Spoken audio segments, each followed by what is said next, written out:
stick your name on there. Thank you. And then we're rocking, aren't we? All right, no problem. Okay. Right, anyway, back to my story. I wanted to start my own business. I was 33 years old. I was like, if I don't do it now, I never will. So I spent the whole year reading loads of business books. And my big idea was training companies on how to use smartphones, Blackberries and iPhones. It's just what I thought was a great idea, because I see how frustrating these things were. I was putting Blackberries into these companies. They were spending £500,000 on 500 Blackberries, and solicitors on £1,000 a day couldn't figure out how to use them. So I thought, well, you know, I'll just show them how to do it. What a great job that was.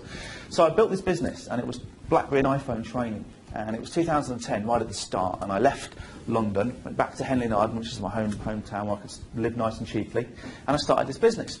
And my route to market was good old-fashioned cold calling. I was just going to get on the phone and just cold call every single day. I thought that was the only way to start a business, because I had that corporate hat on. And so I built this website that no one looked at, and I downloaded this big expensive list from the Chamber of Commerce, and it had all these 0800 numbers on and all these businesses, and the list had decayed by sort of 5 years, but I didn't realise at the time. And I just started cold calling from January 2010 onwards, and I was making like 30, 40, 50, 60 cold calls a day.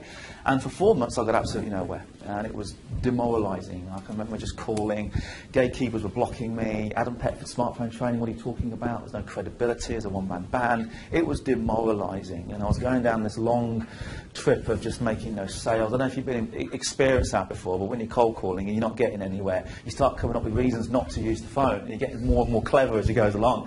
But I didn't want to use that phone anymore, and I just wasn't getting anywhere, and I was doing a little bit of networking, and I could understand how it could work, but not from the cold calling. I was running out of money, out of enthusiasm, out of everything, and it got to about June that year. I kind of soldiered on, and I said to myself, look, I've got to give up, I've got no money left. It's been a complete failure, disaster, and heartbroken, and I'm going to go and get a job.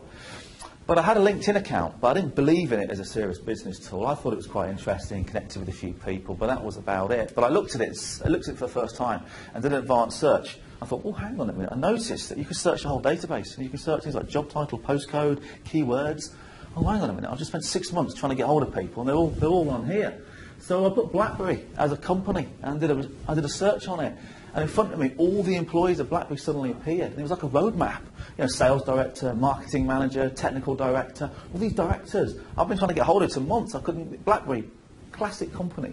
You call them up and say, can I speak to the marketing director? They say, I'm sorry, I can't give that information out. You know, one of those ridiculous large companies.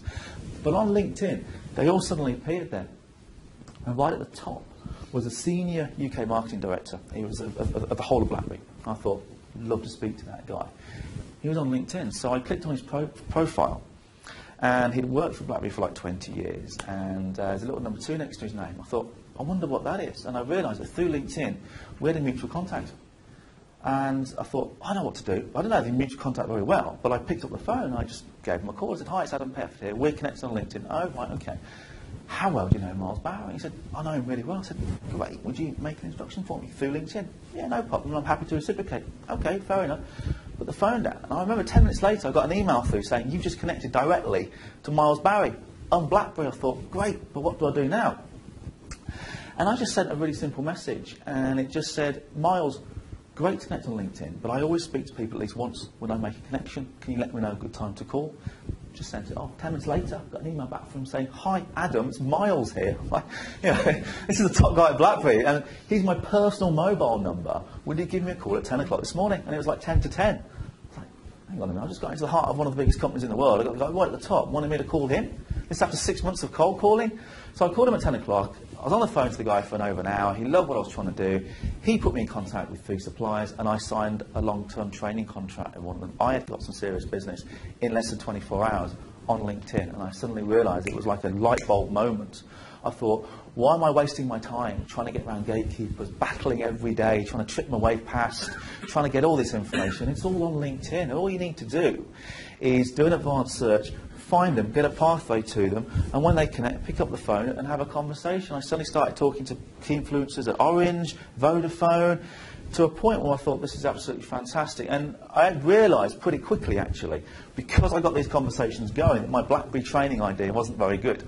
It was one of those nice-to-haves. People would say, great idea, Adam, but they're never really prepared to pay much money for it. They didn't value it very highly. But I was more than happy to put that to one side because I've got the LinkedIn bug, and I was training people on how to set up their profiles for free, how to, get to key decision makers. And people said, you've got to start a business doing this. So end of 2010, I started a business on just purely LinkedIn training. In 2011, it was just myself, and I was running all over the country. I did over 150 workshops, went over to New York and did lots of training over there. 99% of the business that I got directly through LinkedIn. And I still do. I don't spend a penny on marketing. There's now 5 of us in the business. We do Twitter, Facebook, we do other networking platforms, but LinkedIn remains the best one. And still to this day, all of my marketing, all of the sales training that I get, all of the corporate training, vast majority of the business comes directly from LinkedIn.